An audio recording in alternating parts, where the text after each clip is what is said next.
안녕하십니까. 배우 이원정입니다. 요즘 절 아시는 분들이 얘기를 많이 해주십니다. 소신대로 얘기하는 거 보기 좋아. 잘한다. 용기에 박수를 보낸다. 이렇게 힘을 주시는 분들도 있고요. 왜 그랬어? 잘못되면 어떡하려고 하고 걱정을 해주시는 분들도 있습니다. 물론 모두 저를 아끼는 분들입니다. 고맙습니다.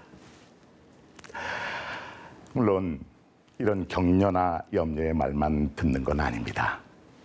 저는 요즘 전화도 문자도 제대로 할 수가 없습니다. 누군가가 제 번호로 하루에 500통씩 택배를 가정한 문자를 불특정 다수에게 보내나 봅니다. 그 문자에 대해 문의하는 전화가 수백 통씩 걸려옵니다. 욕설과 협박성 글이 포함되어 있기도 하죠. 그래서 후회하냐고요? 아닙니다. 오히려 잘 됐다는 생각이 듭니다. 그래서 이재명 후보를 지지하는 이유를 밝혀야겠다 마음먹었습니다. 전 30년 넘게 연기만 해온 배우입니다. 극단 미추에서 본격적으로 연극을 시작해 영화, 드라마로 영역을 확장하며 오늘에 이르렀습니다. 배우는 매 작품마다 다른 인물을 연기해야 합니다. 때로는 형사를, 다음 작품에선 구마적 같은 건달을 연기하기도 합니다. 이 닮아야 놀자란 영화에선 스님을 연기하기 위해 3개월 전부터 머리를 깎고 절에 들어가서 다른 스님들과 생활하며 그 인물이 되기 위해 연구하고 정진합니다. 그 영화를 하는 동안 전 승려여야 하기 때문이죠. 제가 이재명 후보를 지지하기 전에 당색을 떠나서 이재명이라는 한 인물을 들여다봤습니다. 희노애락을 표현하는 그의 표정과 손짓, 걷는 모습, 평소 얘기할 때와 연설할 때, 토론할 때 말투도 비교해봤습니다. 그리고 그의 과거의 삶을 들여다봤습니다. 지금까지 살아온 삶의 궤적이 현재의 모습에 담겨 있다고 생각하기 때문이죠. 자연스럽게 진정성이 나오지 않겠습니까? 전 이재명 후보의 진정성을 봤습니다.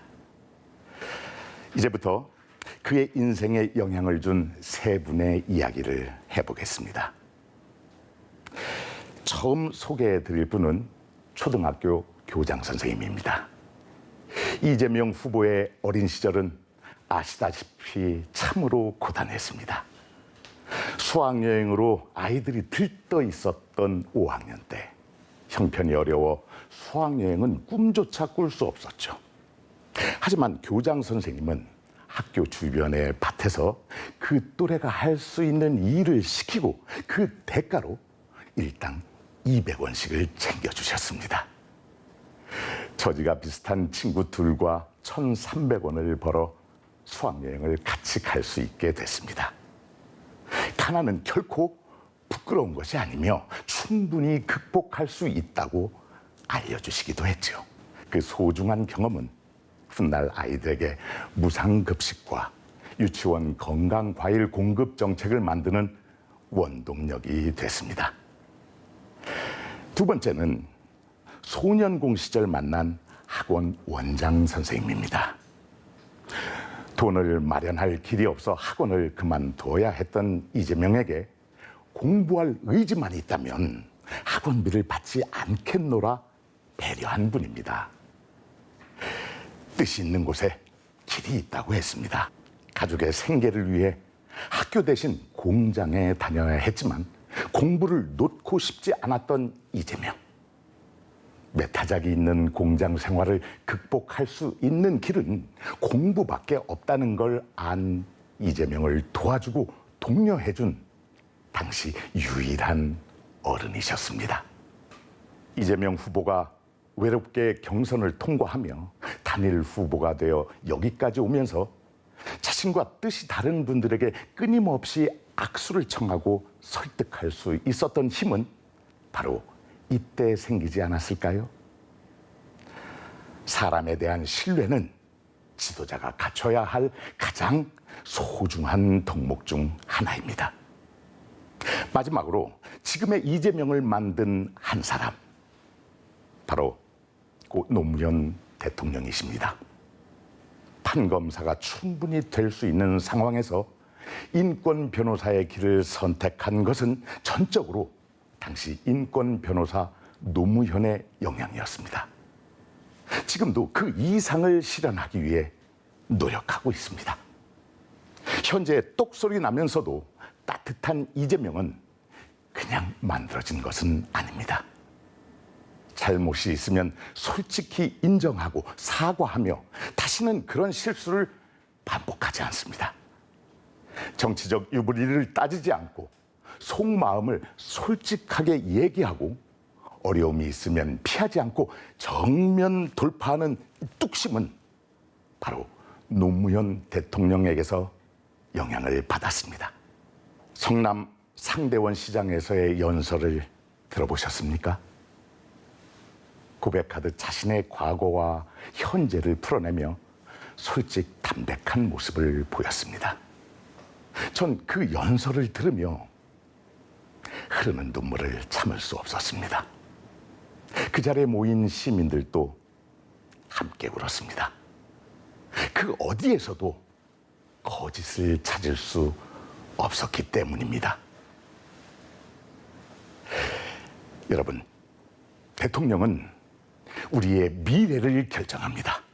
나와 내 아이들이 살아갈 우리의 미래를 결정합니다. 지도자는 현명한 판단을 할 수 있는 풍부한 경험과 지적 능력이 있어야 합니다. 다른 사람을 적재적소에 임명하고 통제할 수 있어야 합니다. 공장에 다니면서도 책을 놓지 않았고 모르는 것이 있으면 참지 못하는 그의 지적 욕망은 변호사 시절에도 이어졌습니다. 성남시장과 경기도지사 시절에도 남들이 가보지 않은 길을 용감하게 헤쳐나가며 수많은 경험을 쌓았습니다. 대통령은 국민과의 소통이 중요한 자리입니다. 국민의 가려운 곳을 긁어줘야 합니다. 서로 반목하고 갈등한다면 이유를 들어줘야 하고 해답을 함께 고민해야 합니다. 그걸 가장 잘할 사람, 전 이재명 후보라고 생각합니다. 아직도 정치가 우리의 삶에 무슨 영향을 주냐고 말하는 분들이 많이 계십니다. 네, 정치는 우리 개개인의 삶에 엄청난 영향을 미칩니다. 지금의 우리 BTS와 블랙핑크로 대표되는 세계를 주름잡는 K-팝, 기생충, 킹덤, 오징어 게임, 지옥 같은 세계인의 주목을 받는 우리의 영화와 드라마, 그리고 웹툰과 게임. 단언컨대 우리 문화의 르네상스라 불리는 김대중 정부의 문화 정책과 김대중 대통령님의 높은 문화 식견이 지금의 그들을 만들어냈습니다.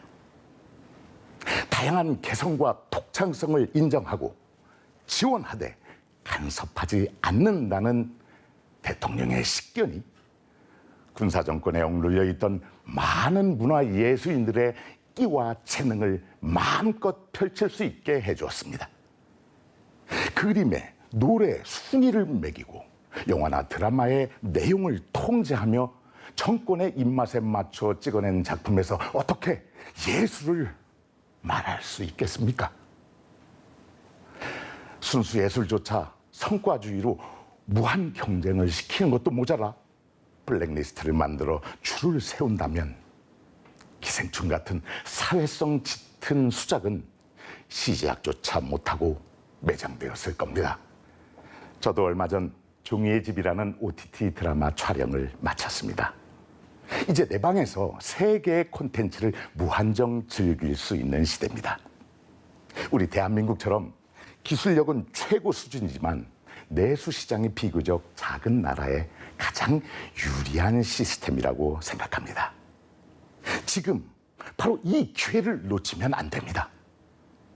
팬데믹을 슬기롭게 극복하며 나라의 위상이 한껏 높아진 이때 기발한 창작을 통해 전 세계의 사람들이 우리의 노래를 원어로 부르고 영화를 편안하게 보기 위해 한글을 배우게 되면 그 나라 학교에 한국어 학과가 늘어날 수밖에 없겠죠. 그리고 직접 대화하고 그 문화를 접하기 위해 우리나라를 찾게 될 겁니다. 지금도 그렇게 한국을 찾는 외국인이 많이 있지 않습니까? K문화로 파생되는 새로운 용어를 우리 스스로 정립해야 합니다. 문화 강국이야말로 진정한 선진국입니다. 우리의 문화는 우리의 미래를 더욱 밝게 만들 수 있습니다. 대한민국은 지금 세계적인 팬데믹 상황을 가장 수준 높은 의식으로 잘 극복해가며 이제 기회라는 커다란 파도에 올라타 있습니다. 우리에겐 최고의 선장이 필요합니다.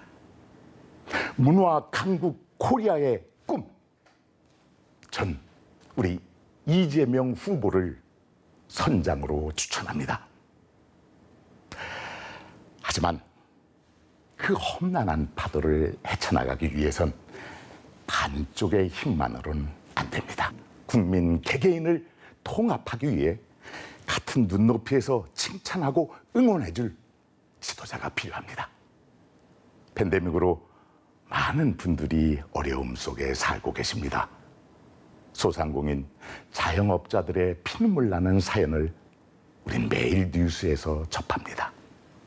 무대를 지키는 우리 동료 후배들도 그분들과 크게 다르지 않습니다.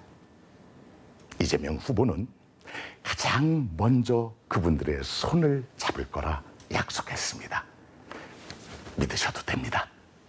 지키지 못할 거라면 애초에 약속을 하지 않는 사람이기 때문입니다. 이재명 후보가 공적인 일에 매달리는 건 모두 사람답게 사는 세상을 만들기 위해서입니다. 공적인 일을 많이 하다 보니 참 오해를 많이 받기도 했습니다. 대통령 되면 나라에서 세금으로 다 뺏어갈 것 같다는 분들이 있습니다. 왜 이런 오해를 할까요? 저도 개발 투기 이익이 많이 나는 곳을 보면 양가 감정이 듭니다.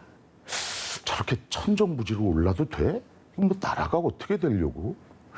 이런 박탈감이 먼저 듭니다. 하지만 한편으론 내가 저걸 먼저 알았어야 했는데 하는 부러운 마음이 고개를 듭니다. 네, 부끄럽지만 저도 그렇습니다. 개발 좋지요. 이제 어디서 해도 상관없습니다.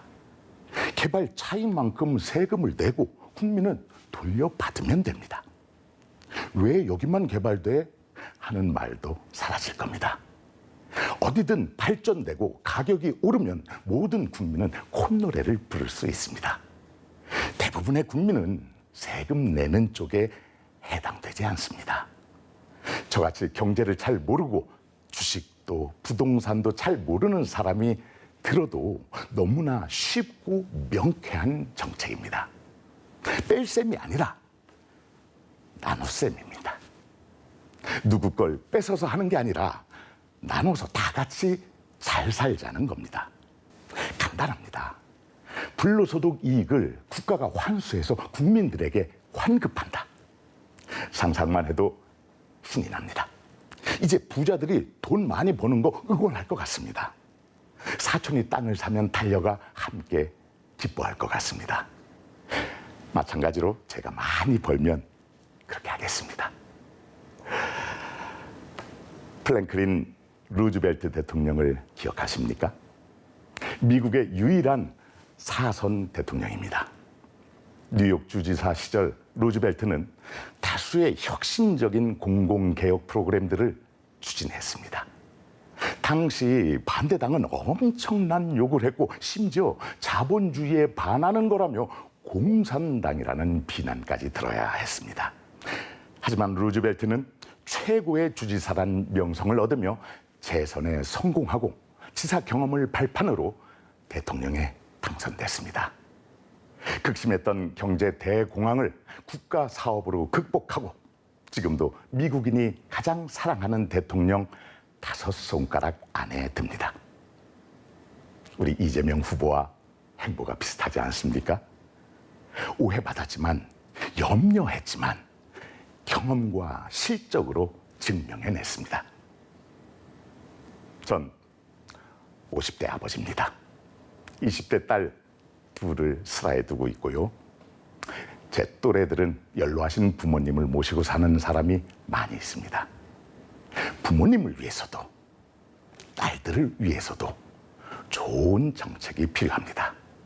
예, 저를 위해서도 필요합니다.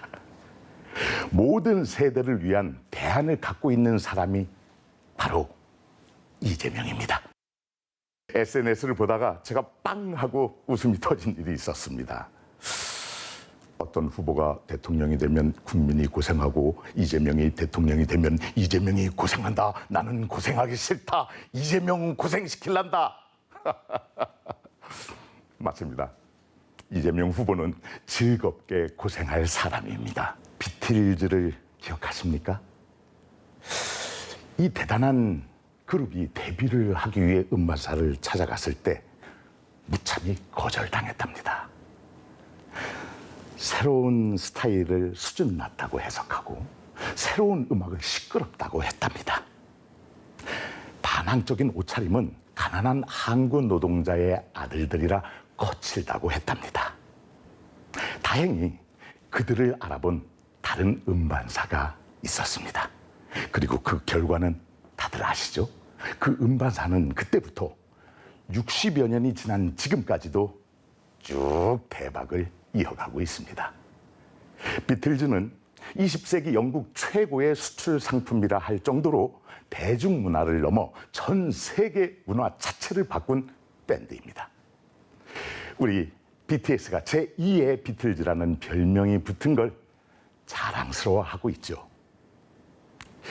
비틀즈를 당시 거절했던 그 담당자는 20세기 최고의 오판이라는 오명을 쓰고 역사의 길이 남아 있습니다. 흐름을 선도할 새로운 힘을 가지고 있어 불도저처럼 보일 수 있습니다. 고생을 너무 많이 해서 거칠게 보일 수 있습니다. 하지만 비틀즈를 알아보지 못한 사람처럼 우리가 오판하면 안 됩니다. 누가 어려움을 알고 경제를 살려낼 수 있을지 봐주십시오. 누가 평화를 지켜 국민을 안전하게 할 사람인지 봐주십시오. 그의 진심을 봐주십시오. 국민이 잘 사는 걸 누구보다 바라는 사람입니다. 국민의 마음을 어루만지고 통합하려는 사람입니다. 우리 대한민국의 다음 5년 대통령 역으로 이재명을 캐스팅해 봅시다. 안성맞춤 배역입니다. 분명히 보답할 겁니다. 오늘 아직 사전투표 시간이 꽤 남아 있습니다. 3월 9일 투표하는 날도 잊지 마십시오. 부모를 위해, 내 자녀를 위해, 그리고 나 자신을 위해 이재명 후보에게 투표해 주십시오. 후회하지 않을 겁니다. 감사합니다.